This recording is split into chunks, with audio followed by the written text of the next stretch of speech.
Yo, what's up? This your boy EC22. You know what? Let me ask you a serious question. Are you a fair weather fan? Yeah, you are. Yeah, you are. If you don't know, let me explain to you how you are a fair weather fan, just in case you didn't know. Number one, if you love sports but don't have a favorite team, yeah, admit it, you are a fair weather fan. If you just happen to have more than one favorite team, you love sports, you got one favorite team, you got a second favorite team, heck, you may even got a third favorite team. Guess what? You are a fair weather fan. But there's one more. If you play fantasy, if you play any fantasy league, accept it, you are a fair weather fan. With that being said, let's get it.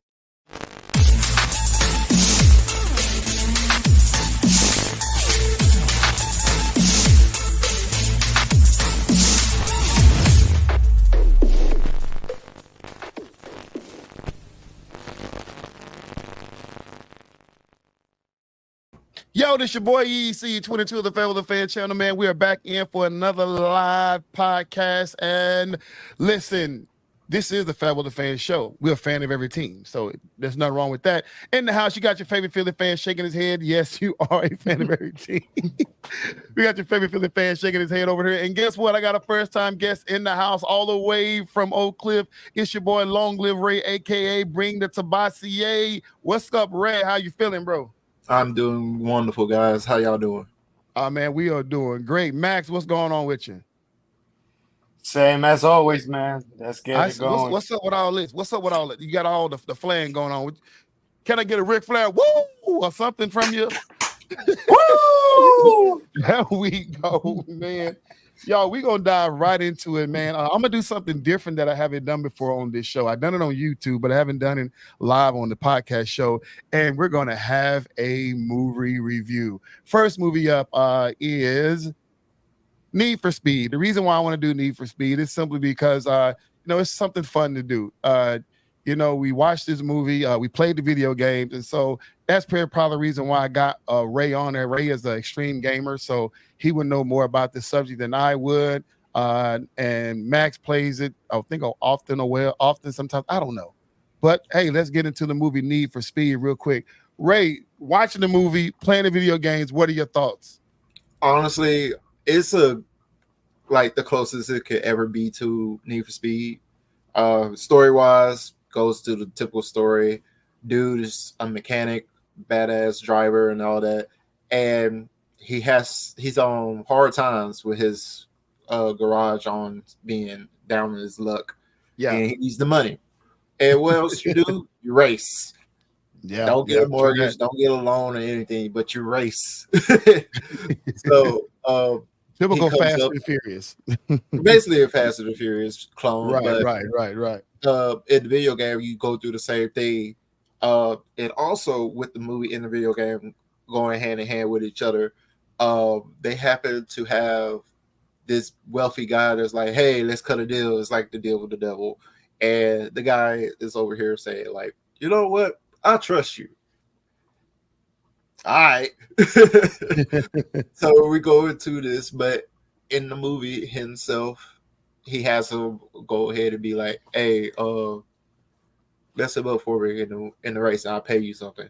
And that's how it goes in the game. Same thing. You get framed for a crime that you did not do. You come back and you want revenge, trying to become the champion and take the guy's money for everything he's done to you.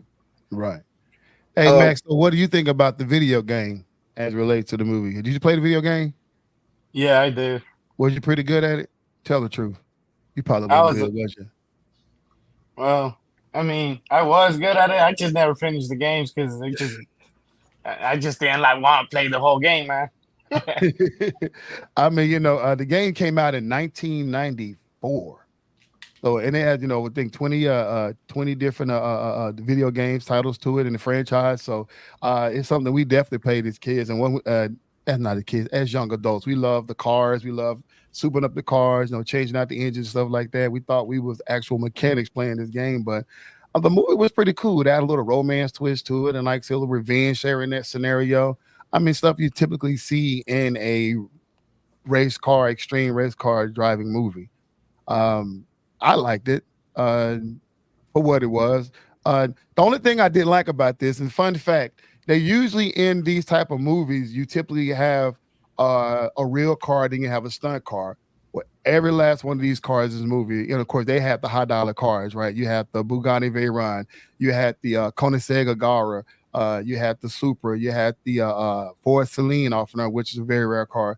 You had the you had a McLaren F1, I think that's what it off in there. And then you had the Lamborghini, very limited edition, Sesto Elemento, which was pretty much the prize car at the end of the movie. They got flipped upside and burned down. All of those cars were just replicas. They were not the real deal. There was no car in that movie that was a replica. Whether they was driving it, flipping them over, they was all replica. And after the spot, a year or so after the movie finished production, they actually tried to sell those cars, and actually people actually bought them, the wrecked cars and the still replica cars. So I mean, it is what it is. I think that Semesto Elemento was probably going for less than maybe $20,000-$30,000. I mean, that was a $2 million car. So. But who wants a replica, right? A knockoff. But that's what that was. But other than that, I mean, that was kind of my big knock to the movie. Let's move on to Gran Turismo. Man, listen, I like that movie. But I'm gonna let Max take away on this. Max, what do you think about Gran Turismo? I never played the game because it was a PlayStation exclusive. Man, slap yourself. Slap yourself. No. How dare you turn around and just talk trash about PlayStation? You got dang Xbox. I never talked trash about PlayStation. I said I never played it because it was an exclusive. Never trashed on them. Okay. But the movie, I thought the movie started out great and ended great.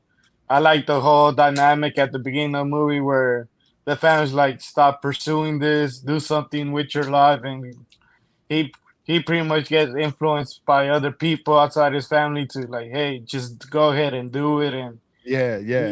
He takes that leap of faith. He takes that chance. He does it. He does his first race, and then we all know how it went. Yeah. Mentally, he had to prepare himself to get back on this track, and he went ahead and got it done towards the end of the movie. I don't want to spoil it and give out a lot of details because I don't know if people seen it or not on this channel. But overall, it's a great movie. You'll enjoy it. I would definitely spoil it for all you have not seen. Gran Turismo is about to get spoiled for you right now because I have no care and concern. No, that's because I have to spoil it because that's what makes the movie. It's Black History Month, and here we have this black, young race car driver who actually got a chance to be a professional driver by playing the actual video Gran Turismo. And so this Gran Turismo is based on a true story. They had a competition, all Gran Turismo PlayStation players. They came in a simulation situation, and he won. He got a chance to go to the academy, and then he was a front runner academy, and therefore started his professional career. And then, I remember actually seeing this on CNN at work. I'm like, what is that a real deal? And so I actually followed that kid's career since then. And then when the movie came out, I had to go see it. But Ray, we talked earlier, and he actually had some pretty different opinions about the movie. So I'm gonna let Ray take it away. Typically for this movie, of course, it's a video game I've been very close to and everything because I actually played the game. It is one of the most difficult racing games to actually play because there's no story. It's just get in there and race. Right. And you are essentially getting picked up into one of the famous teams, and you'll choose it, be like, hey, I want to go with this one, and you'll get every line of their cars that they have so you can try it out, race with it, and everything. It's a cool experience. Have no problem with that. When it comes to the movie, I didn't have no problem with it, but it was obvious with product placement. Of course, Sony being the forerunners of it all, they had a little thing, which it was as much as I dig on it, I actually liked it because it was cool. Time he would try to change positions, it would have his position where he's at and be making the PlayStation Sony noise when it comes to the next one. Yeah, I did. I like that. But when I come to product placements, we are talking about the whole factor of the Nissan McLarens, every single brand out there was Right. being said of what's going on. Don't get me wrong, if you don't notice it and you kind of ignore it, it's a great movie. 7 out of 10. I will give it that.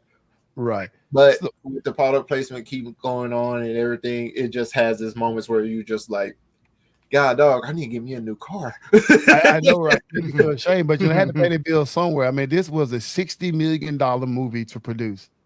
And so when you have all those cars off and everything, you had, especially when you're trying to recreate an actual situation to actually have those type of cars in those motorsport rates, then it makes sense to have the actual cars and some of the actual drivers. We later found out that the actual guy, Fran Martinsborough, whatever, was actually doing the stunt driving for the lead actor, say in the car that he drove. So that was pretty cool. But it went on to make 122 million at the box office. So they got his money back and then some. So I'm not mad at that.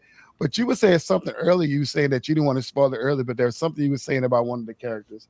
Oh man. So this is my thing when I'm watching movies. There's always a character whose motivations and everything he stands for does not make sense to me, and I have to put them in a category.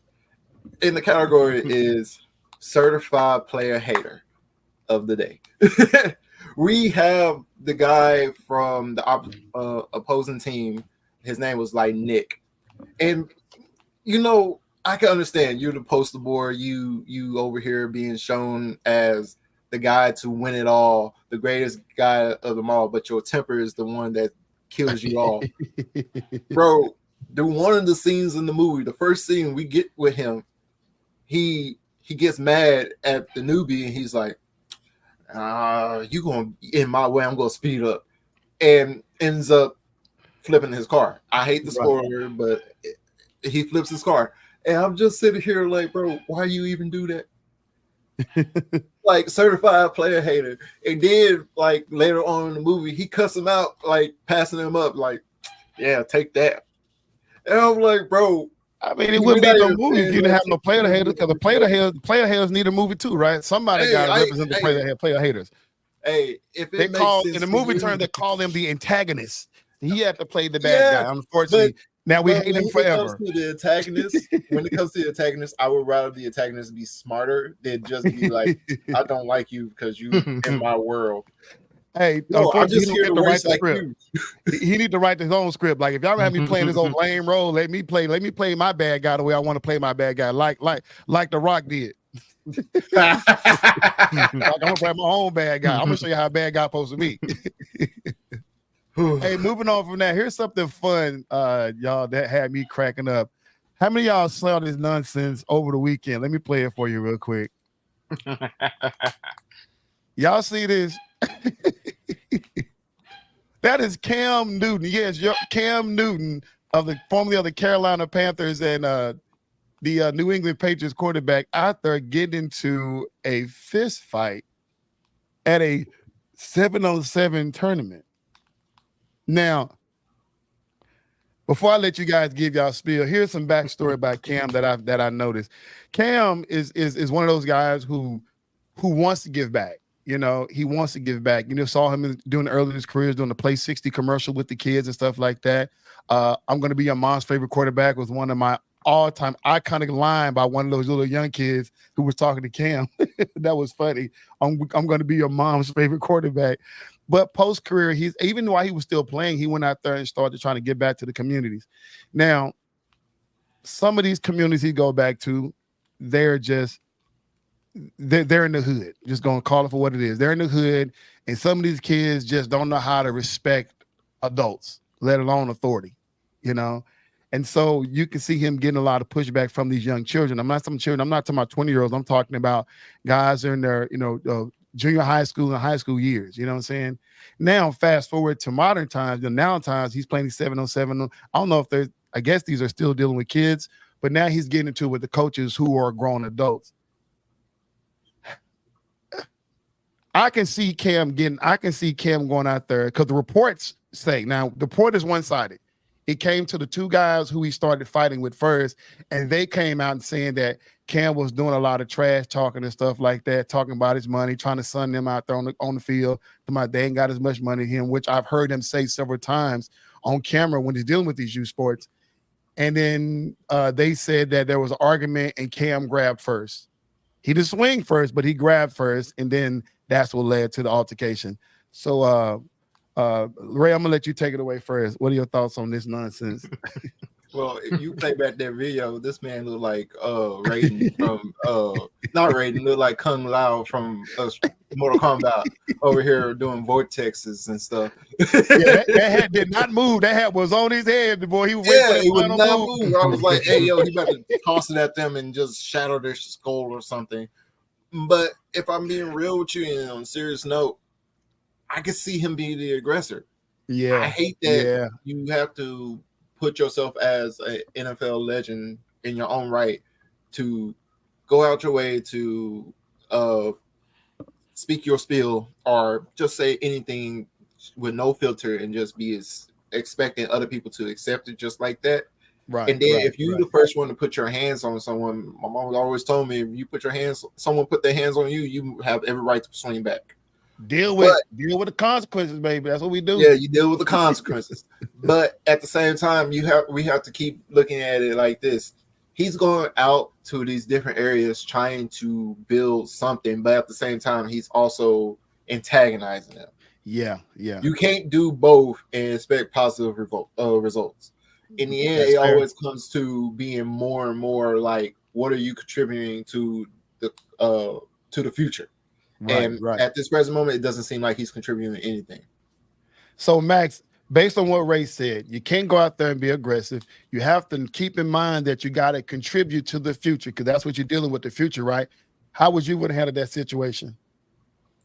Or what do you think Cam Newton should have done? How he should have presented himself or whatever? If I'm Cam Newton, I would have kept my mouth shut because I'll be honest with you, if I was up there, I would have probably swung at him too. You would have just jumped in.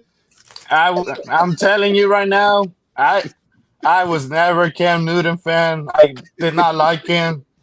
I did not like that he was cockiness. I didn't like the whole Superman thing. I did not like him at all. When he went to that Super Bowl, he was all high and mighty, and even after the Super Bowl, he still felt high and mighty, even though he looked like a bitch at the game. Oh, he was still high and mighty. I was happy when he wasn't successful with the Patriots, and now that he's out here, he says he's for the community. And when you show up for the community, you sit there and you advise people. You don't go in there and tell them, hey, I'm better than you. I got this much more than you. I got this much expertise over you on this and that and that. You don't take over. You let them know, like, hey, here's some advice. Maybe you should do this, that. Be a consultant other than trying to be an influencer up there. Him trying to take over, I would have swung at him too. Like, dude, this is my team. Stay out. I understand you're funding you're providing money for this and stuff, but let me do my job. If you wanted to do this job, you could have fired me and taken over yourself. Don't come up here and try to outdo me.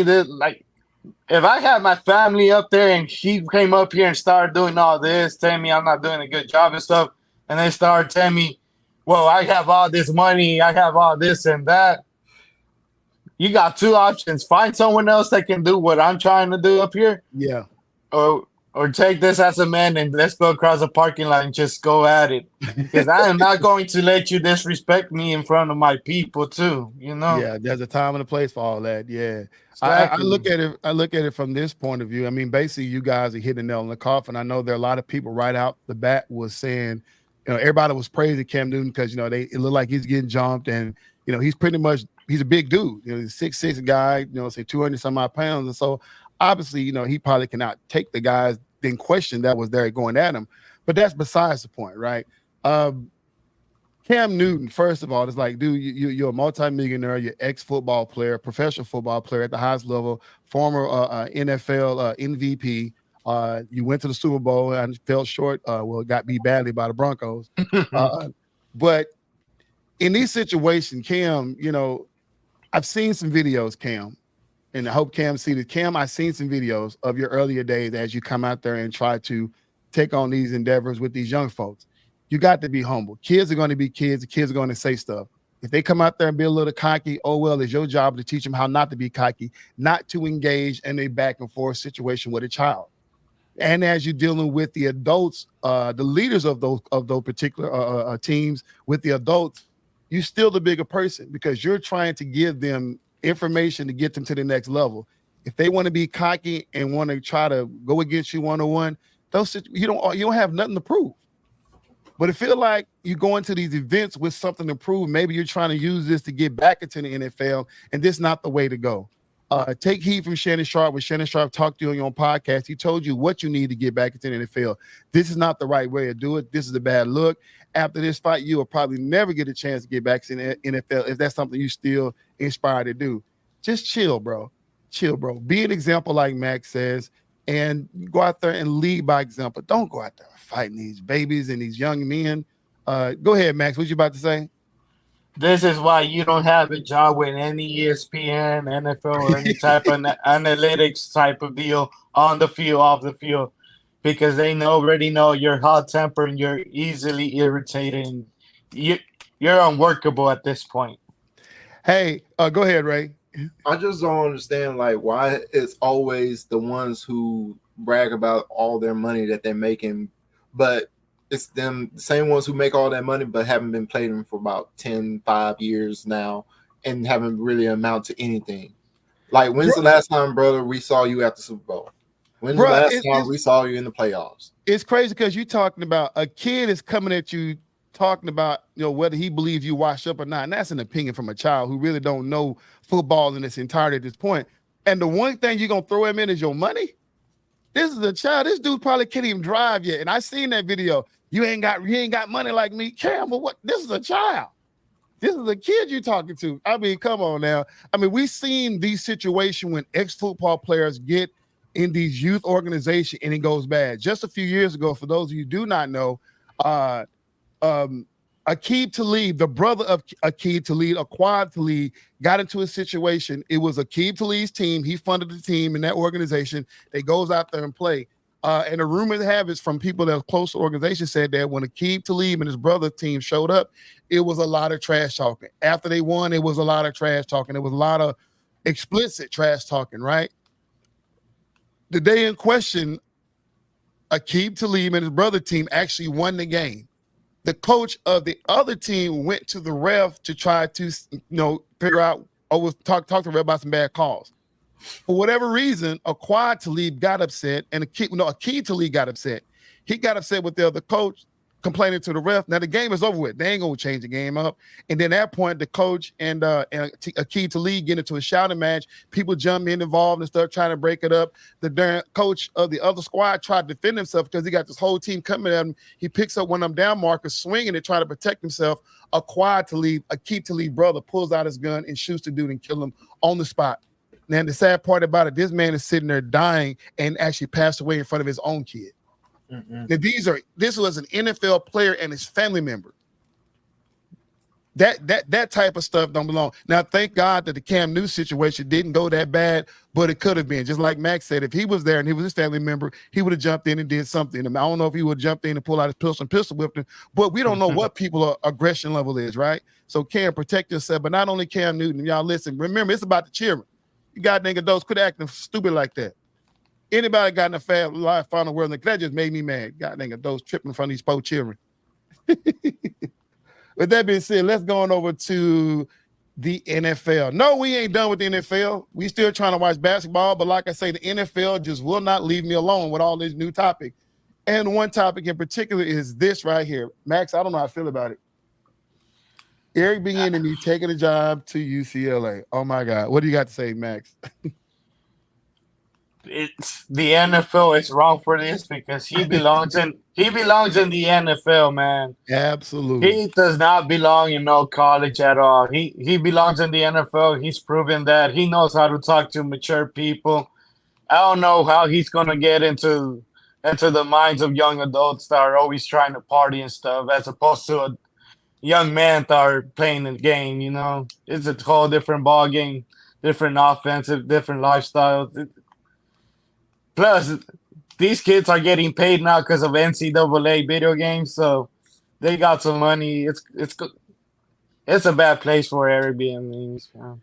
Skip Bayless made this comment. I'm not one to quote Skip Bayless, but in the days of media, I got to give credit where credit's due, and he made a great assessment of this.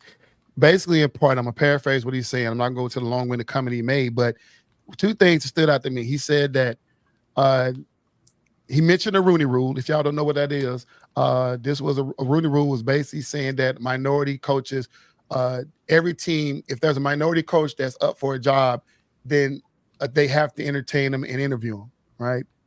But with that being said, like Skip Bayless said, that the time that Eric Bieniemy applied for these positions, got interviewed, it was pretty much a dog and pony show.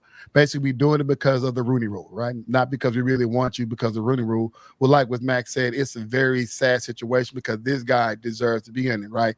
I mean, we see the resume of Andy Reid, the coaches that come off under him and how well they do. The league has been asking, the media has been asking for this guy to get a head coaching job somewhere for the last 3 years that I remember. And now, after last year leaving, year before last, leaving Kansas City to take a job at Washington Commanders in a bad situation, then to further go backwards, to take a step back into college. If he would have made a head coaching job in college, it would have made somewhat sense. Not a whole lot of sense, but somewhat sense. But take another offensive coordinator job, that's beyond me. That's completely beyond me, and the NFL needs to get it right. Ray, you got anything to add? It's just going around like this man is so good at his job. Let's not address the elephant in the room. Max, of course, he was going against the Eagles, and we all know, like, when it comes to offense, it was kind of like a winning battle for y'all because that offensive coordination was just up there when it top league. So he lit us up. Yeah, he lit y'all up. So we just go ahead and acknowledge that as it is. But like for someone like him and his caliber to be passed up for a coaching position, for a lead coaching position, but like Cliff Kingsbury being like getting these jobs left and right and being okay, but not making nowhere near towards no playoffs or anything, just rubs me the wrong way. Yeah. And going to UCLA, hey, it's a fantastic school. I like it for the basketball, but hey, make it work what you can. I'm just wishing the best for him as much as I can. I mean, Ray, you made a good point. You got Cliff Kingsbury getting a job. I think Matt Nagy got a job. Am I wrong? Right? Did Matt Nagy get a job? I don't know if it's, but I heard him on. That's what Keyshawn Johnson. He threw Matt Nagy out there. I'm not quite sure. I didn't fact check that or whatever. But Keyshawn Johnson threw Matt Nagy out there. But you got some of these other coaches that are constantly getting head coaching jobs that shouldn't even be in consideration based on their performance and their tenure in the league. But I mean, heck, the fact that they even had the guy from Fox, the Rex Ryan, he was considered for some jobs, and I'm like, wait a minute, what? This man has shown success. I am really, really, really upset. First with the NFL, but also to Eric Bieniemy. I know the frustration is there, but this ain't the way to send a message. Beyond denied, he should have never took that job at Washington. And I quote, his statement was, I've had success at Kansas City. I want to go to a team to where I can prove my worth. You know what I'm saying? And he was only there for a year. You went to a team that was bound for destruction. You knew your head coach wasn't going to be there. You knew they weren't going to pull you up by the bootstrap to be a head coach. I was assuming that maybe Andy Reid would retire. He'd take over Kansas City. That didn't happen. But he did only sign a 2-year deal. So maybe the situation worked out better for him. He served his 2-year deal. And then hopefully if Andy Reid retires after that, he can go back to the NFL and coach Kansas City Chiefs. And so I don't know, but it just rubs me the wrong way. Let's go on to college. Bronny James. What do you think about him, Ray? What do you think about Bronny James, the son of the LeBron James. Son of LeBron James. Bronny James. Have you watched anything about this kid? Have you watched any film on this kid? No. And rightfully so. No disrespect to Bronny James, but he has not made enough noise for the people like us who we have our attention set elsewhere on current affairs, on what's popping in the news. But Bronny James just haven't been making any noise in college right now. And the report says simply is this, not from me, but from one of the ESPN analysts. He said Bronny James is not ready, which is crazy because right now, as of right now, based on what I just saw on ESPN, he's ranked. He's scheduled to come out 39th overall. That's second round, high second round. Max, what you got? Honestly, I just feel that LeBron James is working he's working in the background and trying desperately to get him in the league. And He's got a joystick out trying to going over 2K and getting him up there. Boost. all LeBron is trying to accomplish is get on the same team with his son. But I'm telling you, LeBron needs to get out of it. Just let Bronny make his own choices and see what happens. Stay humble and stay in school, get better, work on your craft. Because honestly, I've seen a little bit of films on him, and his teammates have better highlights than him on video. Just throwing it out there. And honestly, just work on your craft. And honestly, if basketball does not work out for you, you can always try to go to NFL because there's a lot of basketball players that transition from NBA from basketball to the dude rich. The dude rich. Your daddy is almost, it probably is a billionaire. You rich. How you motivate a millionaire? A kid is already a millionaire.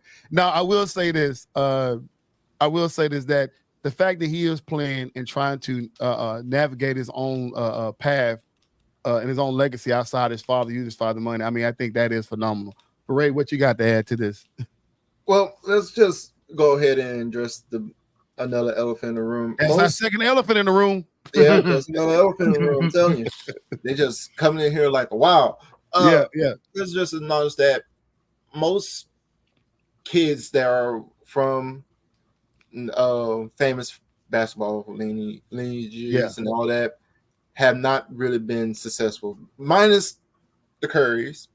Right. Minus the Currys, because we know both Steph and Seth are fantastic on what they do. But let's talk about Jordan's sons. Jordan's sons have never even came into the league. They didn't do well. We're talking about like Shaquille O'Neal. So yeah, we're not knock on wood. Yeah, it's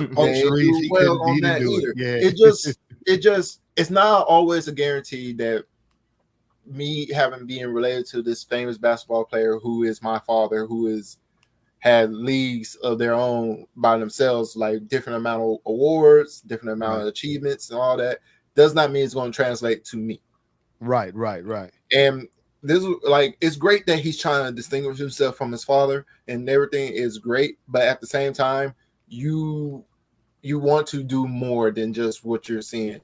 And like how Max says, if the team is doing better than the actual star that they have their eye glued to, it says a lot. Right. I mean, it's the same thing that I had the issue with the Ball family. Yeah. Like the oldest, they was saying, "Oh, he's so cool, he's so great." I watched some of his highlights when he was in college. I was bored with it. Right.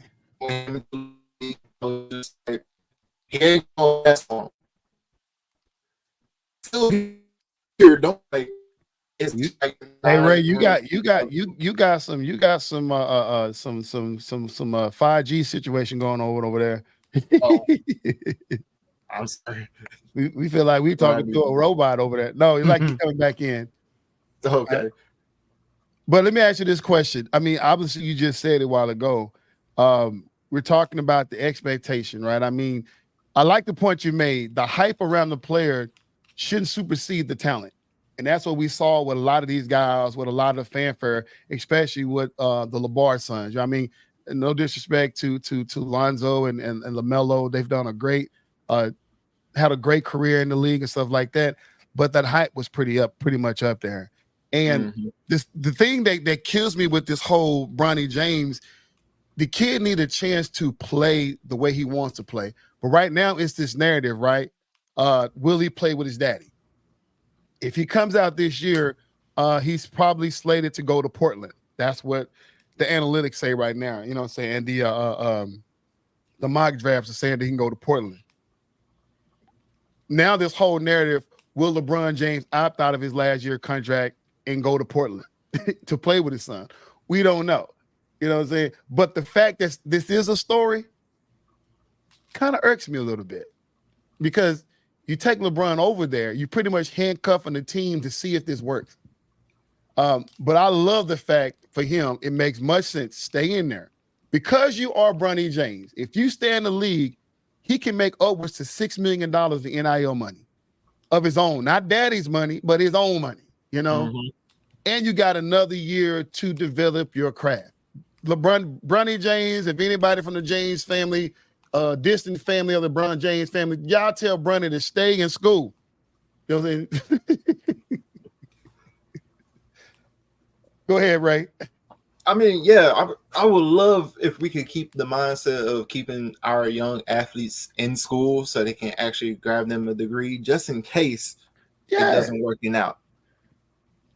Do it for the school. If you love your school, just stay in there. Stay in there. Don't come out yet. I mean, you still got to make sure your heart is ready and stuff like that. I know they said there's a situation they got under control and stuff like that. And that's probably the reason why, because he didn't really get a chance to play a lot of minutes early on.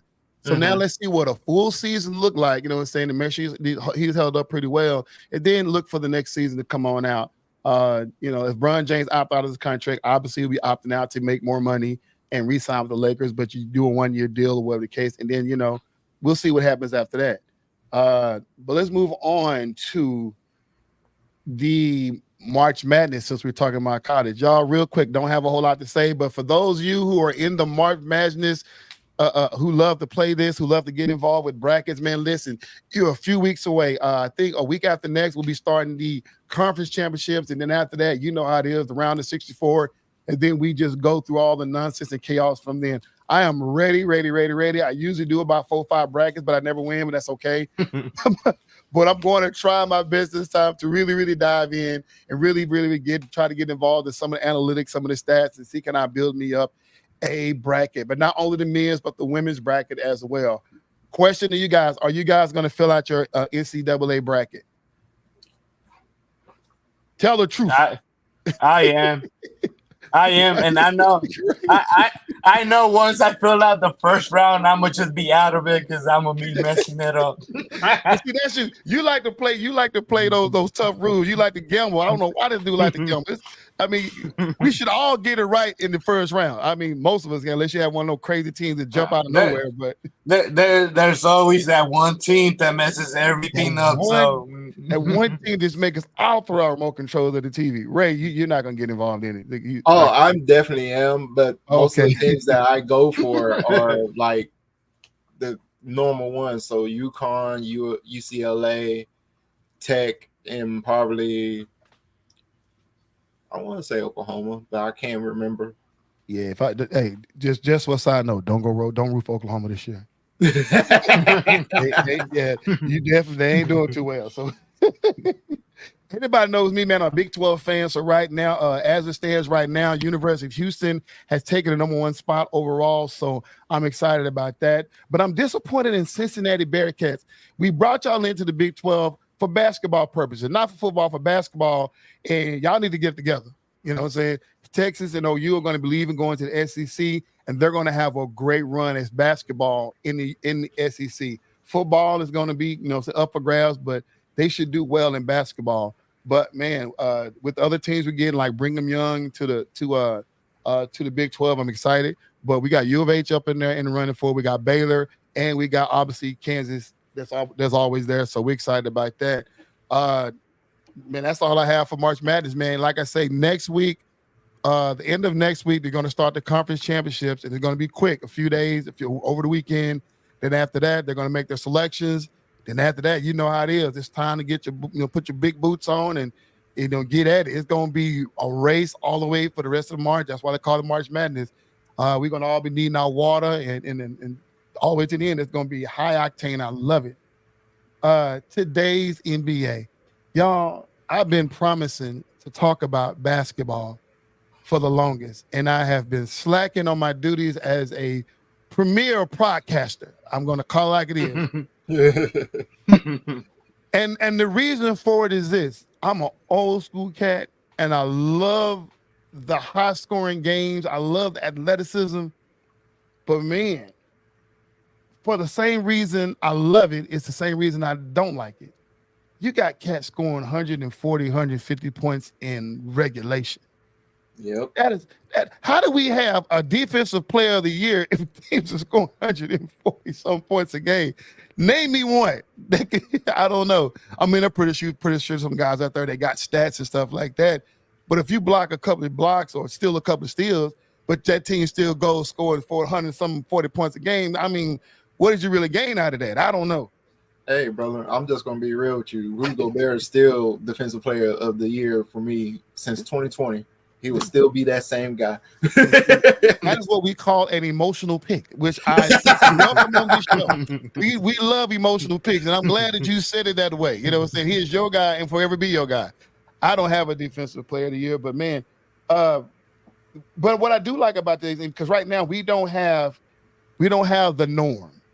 Right now, you got Boston, which is always up there, but Boston always be there, then they lose. So why should this year be any different? They get there, they find a way to lose. That's just what Boston do. So, they don't sign goddamn Jaylen Brown to $300 million, and they about to watch this team lose yet again. Not to throw shade, but right after them, they got Cleveland Cavaliers. You got obviously Milwaukee, but then you got New York Knicks, who's been struggling. Y'all, that came from a personal vendetta over the East Coast. This guy is really the best in the East, so that came from Doc Rivers. Doc Rivers is over in Milwaukee right now. You don't, no. You mentioned Milwaukee. So, that's what you said. For Milwaukee. Hey man, leave Doc Rivers alone. No point guard coach. That's good. But in the West Conference, it's like you have the Minnesota Timberwolves top in the West. Mm-hmm.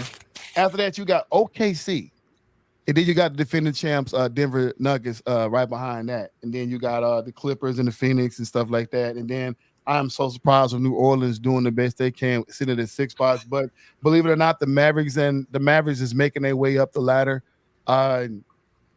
This whole idea that the Dallas Mavericks could be in championship contention is completely ludicrous to me.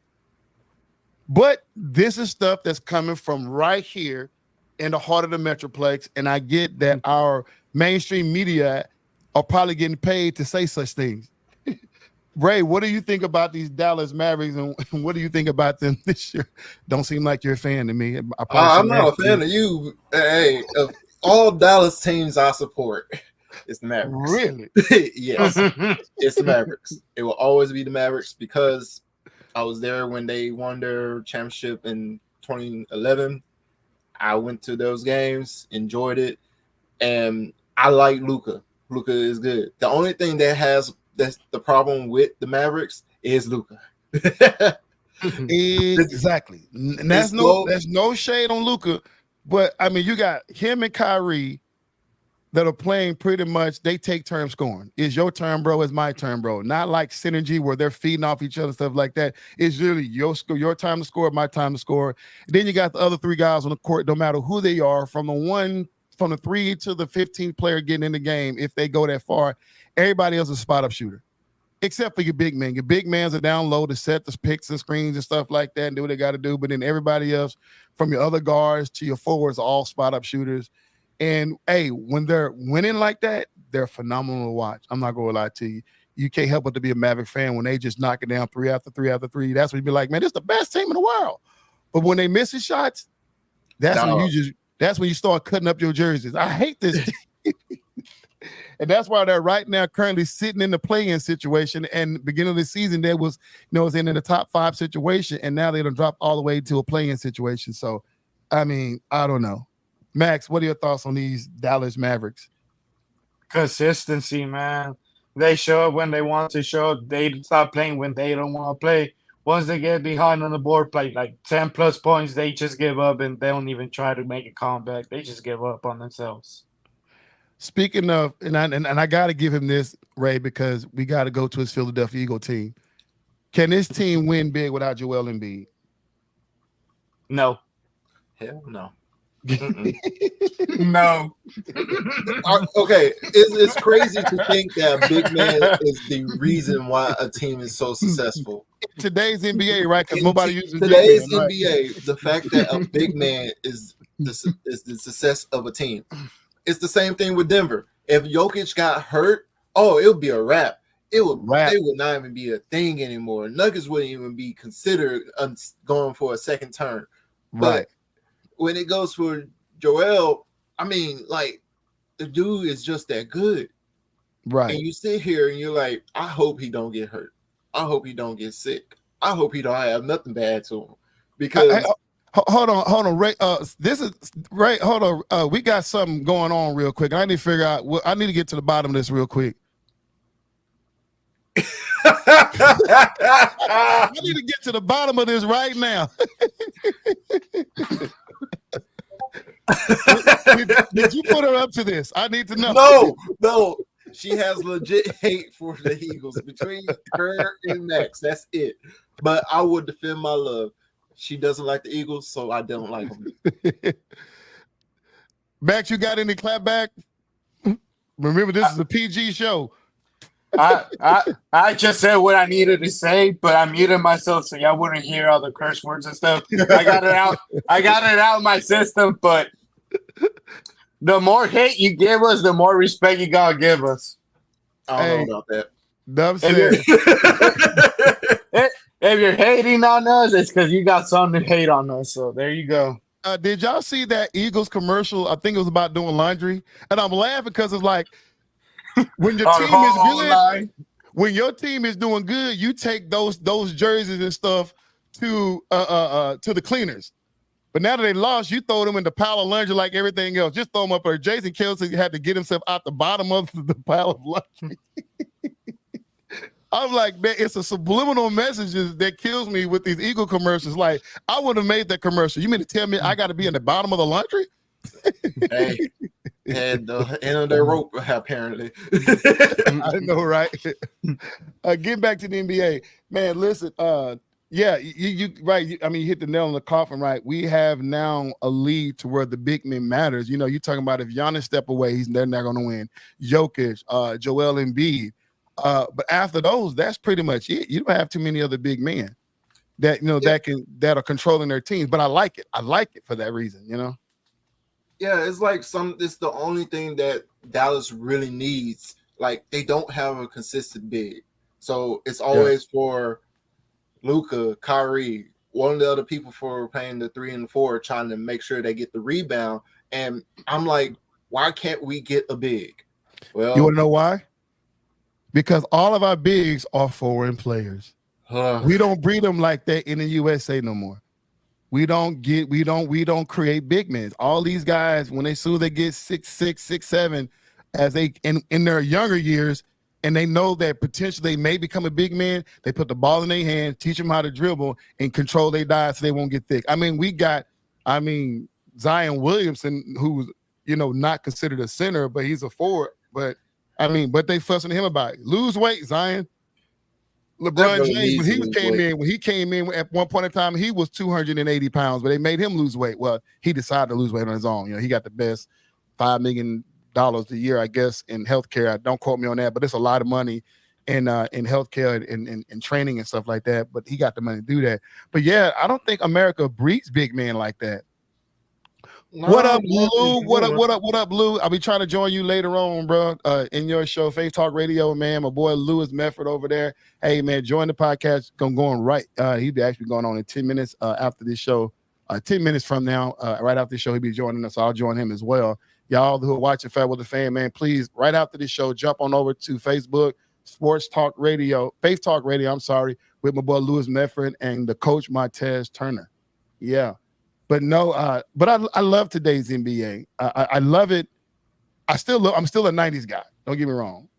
But today's NBA, when I mean today, I mean actually like February 27th, today's NBA. You know what I'm saying? Okay. The fact that where we stand right now as far as the rankings and stuff like that, the teams that are topping and stuff like that. I mean, the Philadelphia Eagles, they're holding, I mean, not the Philadelphia 76ers are holding their own right now, or they're maintaining their spot. And so hopefully they can continue it until Joel gets back.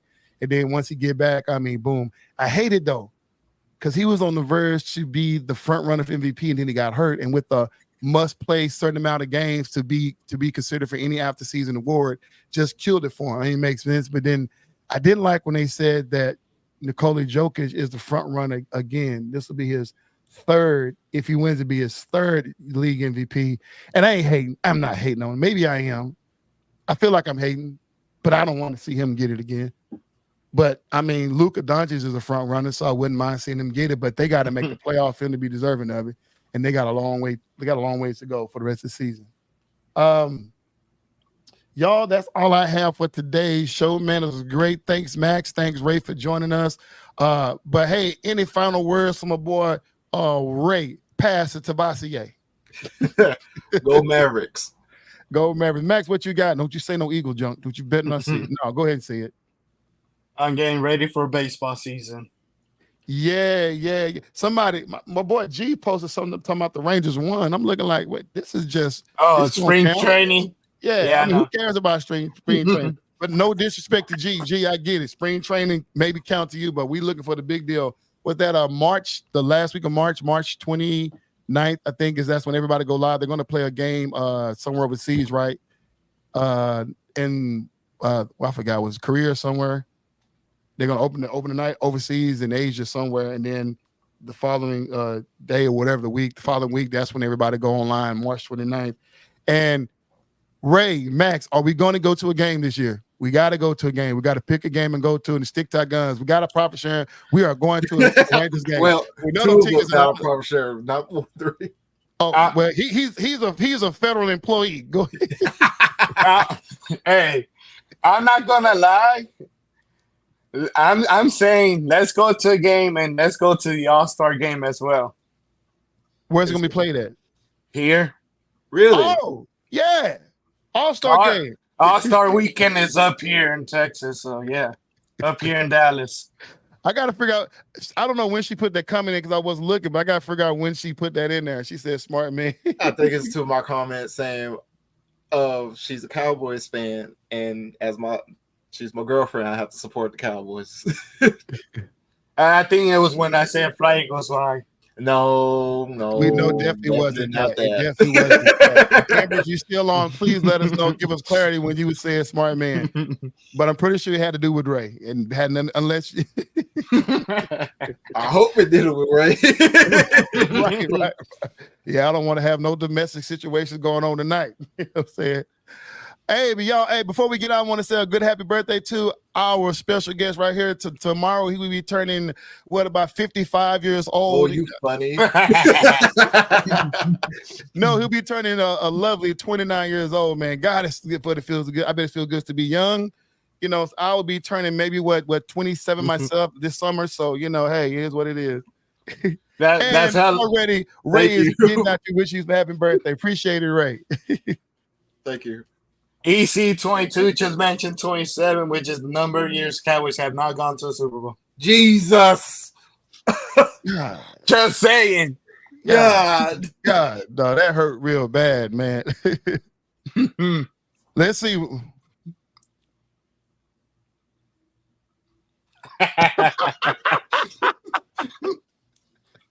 She saw you skipped out on talking about the Eagles. You know, saying she had to give her baby some love too. She said, I like to say, also when the other young man skipped out on talking about the Eagles for his last words. I can just hear her saying that right now. That is so funny to me. I'm saving it for off season when free agency starts in March. There you go, man. Max finally got his final words in. Y'all, this has been a fun show, man. This your boy EC22 of the Fairweather Fan Channel, man. Please join us. Before we go, I got to make this quick announcement. Right now, there's a scheduling conflict. What I got going on, I'm joining a media department at the church, and they practice every other Tuesdays. So I haven't made a full-time commitment yet, if I'm going to fully join, but I've been loving the training, getting on the camera and stuff like that. But if I commit fully to it, then I'll be doing the podcast on Monday, every other Monday and every other Tuesday. So the Monday to Tuesday I have to be there training. I'll be doing it on Monday at 6:00. And then the Tuesday I'm off, I'll be doing on Tuesday. Now I can balance that out with flipping on a Wednesday, maybe Wednesdays. But those training days on the Wednesdays, I have to work. The Tuesday I work the next day. But I think Mondays will probably work better. Give me time, 6:00. We'll jump in here. And then that's if I commit. I'll let you know further details. Also, real quick, I'm still putting together this NBA GOAT conversation. Speaking of that, there go G. Don't worry about it, G, man. We still got much love for you, bro. You can catch it in rebroadcast. But listen, we're going to talk about the NBA greatest players of all time, and we're going to go position by position. We're going to talk about, so far, if we want to talk about overall greats, I got 9 players in that category, and I'll do that. I'm still working on a promotional video for that, but I got 9 players. But man, we're going to go position by position, all the way from the centers to the point guards. It's going to be a great conversation. But what I need for you to do, please, if you're watching this video, you made it this far, please let me know in the comment section if you want to be a part of this show, because I need a lot of people to get in this conversation to talk about the GOAT conversation. So Ray all raised his hand. Max, you're going to be a part of it. I know you don't do NBA, but you're going to be a part of it. I think G is committed to it, but I need as many as possible, because it's going to be what I got going is going to be a fun conversation. But think about it. I'll throw some more promotions out there for it. But this your boy EC22. Jonathan said for sure he'll be in it. Of course, we talked a long time yesterday about that. This guy right here, this is gonna be funny. Y'all gotta watch and see how he does it, because he does it in a very unique way. Y'all, man, that's all I have. Thank you for tuning in to Fat Weather Fan Channel. Remember, we're a fan of every team. Join us next Monday. There he goes, shaking his hand. We are okay. I'm a fan of every team. But Max is a fan of only one team, or maybe a few teams. But Max is still a Fat Weather fan. I don't care what you say. But join us not next Monday. We'll go on at 6:00, and then I'll let you know the schedule conflict after that. But join us next Monday, 6:00 on the Fat Weather Fan Channel. We're streaming on YouTube, Twitter, Facebook, and I may do Instagram next week. I'm not sure. But anyway, man, that's all. Thank you guys for tuning in. Ray, appreciate you. Much love. Enjoy your birthday tomorrow. Max, we'll see you again another week, but give me a call later on this week. We can talk more about this whole GOAT conversation. And y'all, we are out.